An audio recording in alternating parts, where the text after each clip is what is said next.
Good day sa lahat for our vlog for today. Ito yung part 2 natin. Uwian na po yung galing tayo sa may celebration. Moto vlog part 2. Nandito, tingnan mo yung sa gilid namin. Nakakatakot siya Kasi nga parang pag mag-landslide, wala talaga to. Nakakatakot siya daanan.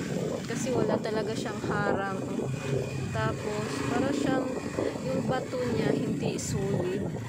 Nakakatakot. Isang lang yan, wala. Tapos kasada agad. Paano na lang pag yun ang mangyari, tas may mga motor o di kaya 4 wheels, tapos biglang kawawa naman po. Wag naman po mangyari. Kasi delikado talaga tong lugar na to. Nakakatakot. Nakakatakot talaga siya. Grabe ang haba, diba? Tapos walang safety. Kahit man lang siguro semento na kaganon. Pero kahit na siguro din may semento, ganon din. Parang ganon din ang mangyayari. Kasi siyempre ang bigat yan. Pag yan talaga nag-landslide, wala. Ay nako Lord. Keep safe lang talaga ang dumadaan dito. Hapon na kasi to. Yun, sobrang lamig. Malamig na talaga. Malamig na umuwi sa atin. Ito yung tingnan nyo. Ito yung subdivision na sabi nila na nandun sa tuktok ng mga bahay. Ito yun. Tingnan mo. Natatakot talaga ako dyan. Ako ang natatakot. Pag mag-landslide yan, wala. Delikado. Delikado talaga siya. Pero ang bahay niyan, mga bahay yan doon sa taas, sa tuktok. Oh guys, walang delikado. Nakakatakot. Nakakatakot mag-pass by dyan. Pero tingnan nyo. Parang inano lang talaga yung gilid.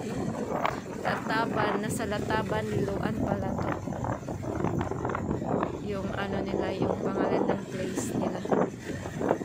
Wala lang, chillax lang tayo.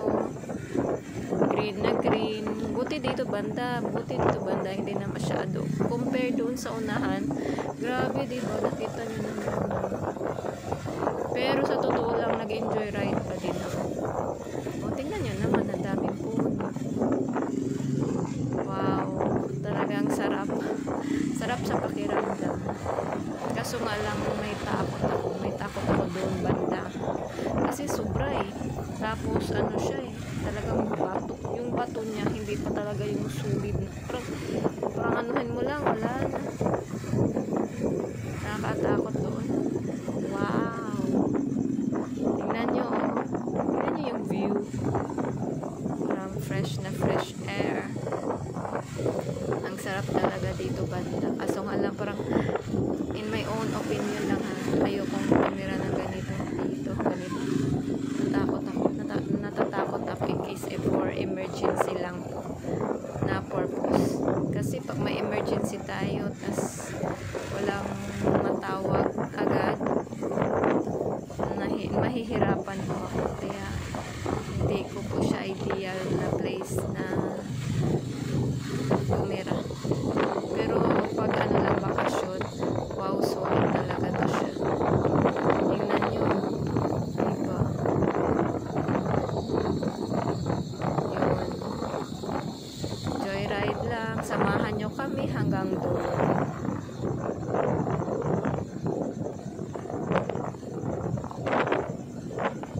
Ito pala yung mga kasamahan namin, yung nasa unahan. Nasa unahan namin, kasamahan namin yan. Kami yung din. Kami yung grupo na sabay din yung papunta.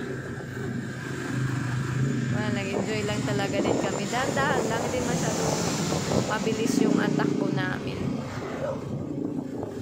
Kasi parang sinusulit lang din namin yung paglalakbay. Enjoy namin yung fresh air. Yun, malapit na kami sa main marami ng bahay papasbay. By the way pala, ganitong lugar nakaka-save po tayo ng kuryente. Bakit? Kasi hindi mo na kailangan ng aircon dito eh. Kasi nga sa sobrang lamig, kahit anong oras, kahit may araw pa siya, ma-feel mo pa rin malamig siya. Totoo yun. Diba? Kasi parang sa sobrang madaming kahoy, wala, ang ganda talaga niya. Parang sarap talaga magbakasyon for 1 week dyan na lugar na yan. Pero wala akong opportunity na magbakasyon dyan sa lugar na yan. Kasi nga wala naman akong relative dyan. Pero kung may chance, grab ko talaga yun. Kahit 1 week lang. Kasi refresh din ba minsan? Kasi kailangan din natin yan eh. In mental health, kailangan din natin yan. Kasi lalo na in everyday life natin, sobrang stress sa work, stress sa dami mong stress sa pag-iisip, lahat na andyan. Financially, family, lahat na. Sama na natin yan. Kaya, ayun. Parang dito na lugar na to, ito yung refreshing. Lapit na talaga kami sa main road, sa national road. Ayun na. Parang yun, goodbye Lataban.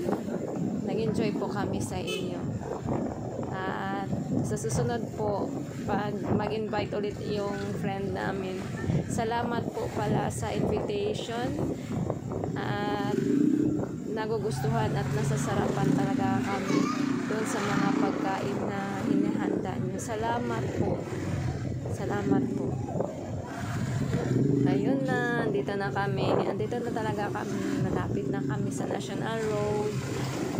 Ayun, parang wala na, balik to normal na naman tayo, back to normal na naman yung mga galawan natin.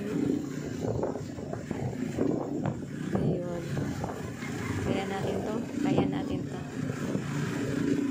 Ganun talaga ang buhay, kailangan natin bumangon. Galing pag-refresh ng ating mind, balik na naman.